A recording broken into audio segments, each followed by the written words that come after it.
You ever get that feeling in your gut? The one that twists and tightens like a warning bell you can't quite explain? That night, it wasn't just a feeling. It was a damn certainty. I sat on the couch, gripping my whiskey glass, watching the digital clock on the wall flicker past midnight. She was late. Again. Samantha. No, Mia. That was her name now. The woman I married, the woman I had promised forever to, had started coming home later and later. Work meetings, drinks with the girls, last-minute errands, excuses wrapped in silk, delivered with a perfect smile. I wasn't stupid. I noticed the extra care she put into her appearance before leaving. The perfume she never wore for me. The text she'd laugh at and quickly swipe away when I glanced over. The way she turned her phone face down whenever she was near me. And tonight? Tonight, she was sloppy. The front door creaked open, and there she was, Mia, my wife, stumbling into our home like a stranger. Her once perfect hair was disheveled, strands sticking to her damp skin. Her blouse, slightly crumpled, untucked. Her skirt, a smudged handprint clung near her hip like a ghost of betrayal. And then, the final insult, a faint, sticky wetness smeared against her thighs. I froze. The scent of cheap cologne, not mine, not hers, his. Hey, babe. She slurred, barely able to stand upright. I felt my heartbeat hammer against my ribs. Babe. The word rolled off her tongue so effortlessly, like she hadn't just sold my trust for a few hours of pleasure. Say something. Ask her. Make her explain. But I didn't. Instead, I watched. I watched as she tripped over her own feet, leaning against the wall for support, blinking at me like I was just another piece of furniture in the house. I inhaled sharply, my fingers curling into fists. Mia was too far gone to make up excuses. The lipstick stain on her collar wasn't hers. The bite mark just beneath her ear, too fresh to ignore. And yet, she still looked me dead in the eye and laughed. It was just one time, she murmured, hiccuping. One time. She didn't know I already had proof. Photos. Texts. A name. The man she had let touch her, mark her, destroy us. His name was Adam. And his life was about to burn with mine. I didn't speak. Not a word. I just stared. Mia blinked at me, as if struggling to process why I wasn't saying anything. She probably expected anger. Maybe shouting. A fight that would end in me begging her for the truth. I already had the truth. Instead, I grabbed her arm, firm, but not rough, guiding her toward the bedroom. I tucked her in, pulled the blanket over her body as if she were still my wife. And then, I walked away. Her soft breathing filled the silence behind me, oblivious, careless, as if she hadn't just shattered everything. I poured myself another drink. This time, I didn't stop at one. I sat there in the dark, whiskey burning my throat, staring at the evidence I had gathered. Screenshots of their messages. His hands on her in a blurry photo taken outside a bar. A receipt from a hotel I hadn't even noticed until now. This wasn't a mistake. It wasn't a drunken slip-up. It was a pattern. I wasn't just a man who got cheated on. I was a man who had been played. And that changed everything. His wife deserved to know. I stared at my phone, my fingers hovering over the screen. Her name was Charlotte. A beautiful woman, judging by the pictures on social media. Classy, poised, everything a man like Adam didn't deserve.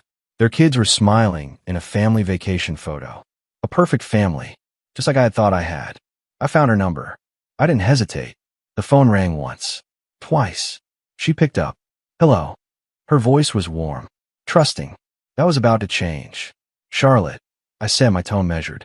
I think we need to meet. It's about your husband. A pause.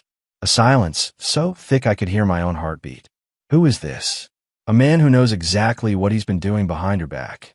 And just like that, the game changed. I met Charlotte at a quiet cafe, choosing a table in the back corner where no one could overhear us. When she walked in, I could tell she wasn't expecting me. She expected a stranger. Maybe a scorned ex-lover of her husband. Maybe a liar. What she didn't expect was me, her husband's affair partner's husband. Her eyes met mine. Hesitant. You called me. What? I slid my phone across the table. The screen lit up with messages. Her husband's words. My wife's responses. Every dirty little secret. I watched as she scrolled. I watched as her fingers trembled, her perfectly manicured nails digging into her palm. Her breath hitched. And then, tears. Raw, unfiltered devastation. My God, she whispered. How long? I exhaled. At least 6 months. Maybe more. She pressed a shaking hand to her forehead, her wedding ring glinting in the dim light. How did you find out? Same way you just did. Charlotte wasn't weak. She wiped her tears away, sat up straighter, and then she did something I hadn't expected.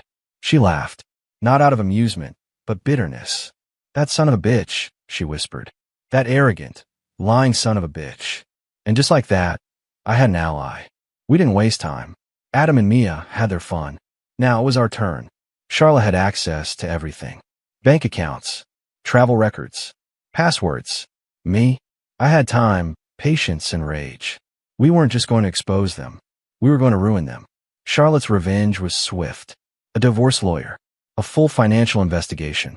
She made sure Adam's money was no longer his to spend. Me?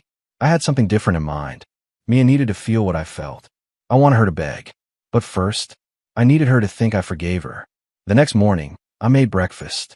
Her favorite. Mia stumbled into the kitchen, eyes still swollen from a hangover she deserved. She hesitated at the sight of me. Calm, composed. You made breakfast? She murmured. I smiled. A lie. Yeah. I thought, maybe we should talk. Her lip trembled. Hope flashed in her eyes. And that was my first taste of victory. She thought I was breaking. She thought I was going to forgive her.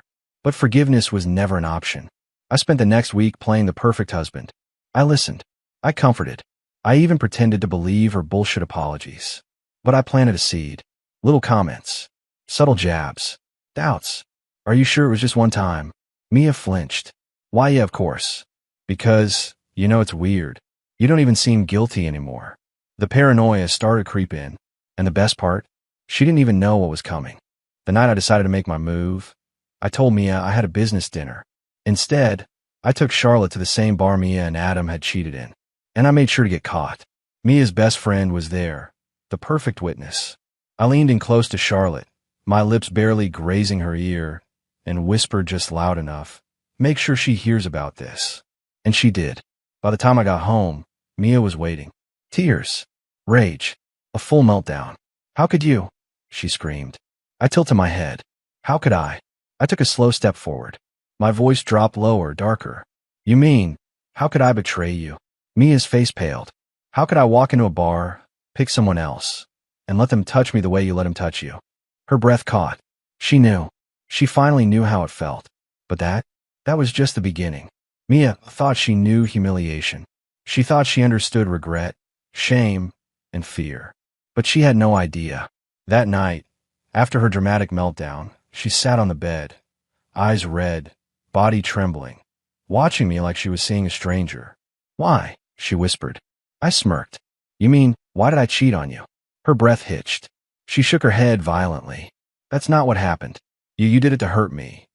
I took my time, unbuttoning my cuffs, rolling them up slowly, savoring the moment. And what exactly do you think you did to me?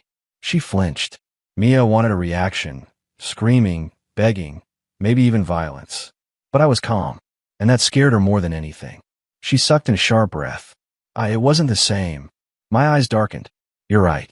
It wasn't. I leaned in, my voice cold as ice. Because unlike you, I made sure you knew about it. She broke. Sobs racked her body, hands clenching into fists. You ruined everything, she choked out. No, Mia.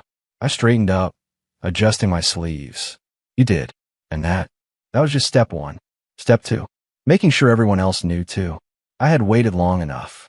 Mia had spent months lying to my face, sneaking around, making a fool out of me. It was only fair the world saw her for what she really was. The following morning, I put my plan into motion. Her family was having a big dinner. Her parents, siblings, friends. They had invited us both, probably hoping I'd finally forgive her. I accepted. She lit up with hope. But Mia should have known better. I arrived first, greeted everyone with a smile, acted like the perfect son-in-law. Then, I set my phone on the table. Before we start eating, I said, I think there's something everyone should hear. With one tap, Mia's voice filled the room. It didn't mean anything. Just once, I'm sorry. Gasps. Silence. Mia froze in the doorway, her face draining of color. Her mother covered her mouth in shock. Her father stood up, so fast his chair scraped against the floor. Mia lunged for my phone, but I pulled it away. Brad, please, she begged. I tilted my head, feigning confusion. What's wrong, Mia? You don't want them to know. She shook. And then, like a perfect domino effect, I dropped every single piece of evidence. Screenshots, hotel receipts, texts between her and Adam. Her father slammed his fist on the table. Mia, what the hell is this? Her mother started crying. Her siblings looked disgusted. And Mia fell to her knees. You bastard, she whispered, shaking. You planned this. I crouched down, voice just for her. Yes, I murmured. Just like you planned to cheat on me. Then, I left. And Mia? She had to stay and face the wreckage alone. Mia thought that was the end of it. She thought I'd play my final card. She was wrong. I wasn't just going to humiliate her. I was going to strip her of everything. First, the apartment. We had bought it together, but guess whose name was on the deed? Mine. I changed the locks, packed her things, sent them to her parents' house. Second, her finances. I had been handling our joint accounts for years, and while I wasn't the kind of man to leave a woman completely helpless, I made sure she was going to feel what it meant to be alone. Her credit cards? Frozen. Her savings? Moved into my separate account. Mia had to start from scratch. And the cherry on top, I leaked the evidence to Adam's boss. Charlotte had already started divorce proceedings, but I made sure Adam lost everything, too. His job, his reputation. He went from being a respectable businessman to a man who had to beg for freelance work. And just like that, Mia and Adam were both drowning, exactly as they deserved. I expected Mia to vanish after everything I did to her, but instead, she showed up at my door, disheveled, broken, desperate. Brad, she croaked, shivering in the cold. Please, I have nowhere to go. I stared at her. This woman, the one who had called me boring, predictable, disposable behind my back, was now begging me. It should have felt good, but all I felt was emptiness. You should have thought of that, I said coolly, before you threw everything away. Tears streamed down her cheeks. I'll do anything. For a brief second, I wondered if she actually meant it. If she would crawl, debase herself, do whatever it took to stay in my life. But the truth, I didn't want her anymore. She wasn't the woman I had loved. She was a ghost of what she used to be. So I stepped forward, leaned in, and whispered my final words to her. I don't forgive you. And then, I shut the door in her face. Mia didn't leave right away. She stood in front of my door, tears streaming down her face, begging. Please, Brad, I made a mistake. Just give me another chance, she sobbed, her voice cracking. She must have thought I was the same man she had cheated on. The weak man. The one who would fold under her tears and apologies. But I wasn't. I stood there, arms crossed, staring down at her like she was a stranger. Do you even hear yourself? I asked coldly. Her body trembled. She hiccuped, words failing her. I scoffed. Mia, you're not crying because you regret it. You're crying because you lost. Because Adam didn't choose you. Because you have nothing left. Her face twisted in pain. I love you, she whispered. A bitter laugh escaped my lips. Love? She wanted to talk about love after she had thrown it away for a few nights of cheap pleasure. I shook my head. No, Mia. You love what I gave you. The life I built for you. But me, I leaned in, watching her crumble under my gaze. You lost the right to say my name the night you let another man inside you. Her sobs grew louder. But I was done. Leave, I said, voice void of warmth. Go cry somewhere else. And then, without waiting for a response, I slammed the door in her face. I expected her to move on, to find another man, latch onto some desperate fool who would clean up her mess. But instead, she kept trying. Texts, calls, emails, even showing up at my work.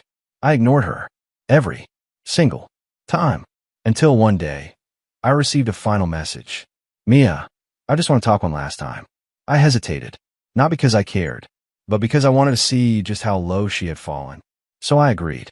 We met at a small cafe, the same one where I had shattered Charlotte's world. Mia looked different, thinner, weaker. She clutched her coffee cup with trembling fingers, her eyes darting around like she was afraid of being seen. You win, she whispered. I tilted my head. What? Her lips quivered. I have nothing left. No money. No job. My parents won't even let me stay with them. Adam's wife took everything from him. And She swallowed hard. He doesn't want me either. Of course, he didn't. Adam was never going to leave his wife for her. He had used her like a disposable plaything. And when everything came crashing down, he threw her away. Just like she had thrown me away. I leaned back, studying her. She looked pathetic. Desperate. Like she wanted me to save her. Let me guess, I said, smirking. You think if you grovel hard enough, I'll take you back? Tears filled her eyes. She didn't answer. And that was answer enough. I exhaled, shaking my head. Mia, I said, my voice eerily calm. There's nothing left here. But you don't love me. I interrupted coldly. You love what I could do for you. And I'm not interested in being your safety net. Her body shuddered. I placed a crisp $100 bill on the table and slid it toward her. Here, I said. Buy yourself a warm meal. It's the last thing you'll ever get from me. Her breath hitched. And as I stood up, leaving her behind for good, I felt something I hadn't felt in a long time. Peace. Mia was gone. Charlotte had finalized her divorce, leaving Adam with nothing. And me? For the first time in months, I felt like I could breathe again. But that didn't mean I was the same man. I changed. I took back everything I had sacrificed for a woman who didn't deserve me. A new apartment. A fresh start. A chance to rebuild myself. But the best part? I no longer cared. Mia could rot in her own mistakes. Adam could suffer in his own disgrace. They weren't my problem anymore. And for the first time in years, I was free. Just when I thought it was over, Mia did something unexpected. She sent one last letter. No texts. No calls. Just a single handwritten note. I debated throwing it away without reading it. But curiosity won. So I opened it. Brad, there's no excuse for what I did. No way to fix what I broke. I know that now. I won't beg you anymore. I won't try to reach out again. But I need you to know that I regret everything. I lost the best thing that ever happened to me. And it's my fault. I don't deserve your forgiveness. But I hope one day you find happiness again. Even if it's not with me. Mia. I stared at the paper. Then I tore it in half. She didn't deserve my forgiveness. She never would. Mia was gone. For the first time in years, her presence, her excuses, her poison, none of it mattered anymore. I thought I'd feel something. Satisfaction. Regret. Maybe even the urge to check in, to see how low she had sunk. But all I felt was nothing. I walked out of the cafe that day, knowing that chapter of my life was closed forever. And for the first time, I wasn't looking back. The next few months were about me. Not revenge. Not pain. Me. I worked out again. Reclaimed my body. I took time for myself. Traveled. Met new people. Reconnected with old friends. I bought a new apartment. One that didn't have ghosts of betrayal in its walls. And slowly, day by day, I started living again. Not just existing. Living. One night, I found myself sitting at a bar. Not drowning in whiskey. Not thinking about her. Just enjoying the quiet hum of life around me. And then, her. A woman sat next to me, ordering a drink with a soft, confident smile. She was nothing like Mia. She didn't dress to impress. She didn't need to. She carried herself with an air of independence, like she had no one to please but herself. And when she glanced at me, eyes meeting mine with intrigue, not expectation, something clicked. She raised an eyebrow. You look like a man who's been through hell. I huffed a small laugh. You have no idea. She smirked. Well, lucky for you. I like a good story. And maybe, just maybe, I was ready to tell one. Months passed. Seasons changed. And one day, as I was walking through the city, I saw her. Mia. She was sitting alone on a park bench, staring at nothing. Her hair was a mess. She looked exhausted, thin or lost. She must have sensed me, because her eyes flickered up, locking onto mine. For a split second, something unreadable passed between us. And then, she looked away, defeated. I didn't stop, didn't say a word. I just walked past her, not sparing a second glance. Because for the first time, Mia was nothing more than a face in the crowd. She wasn't my wife. She wasn't my past. She was just another stranger. And I was finally free.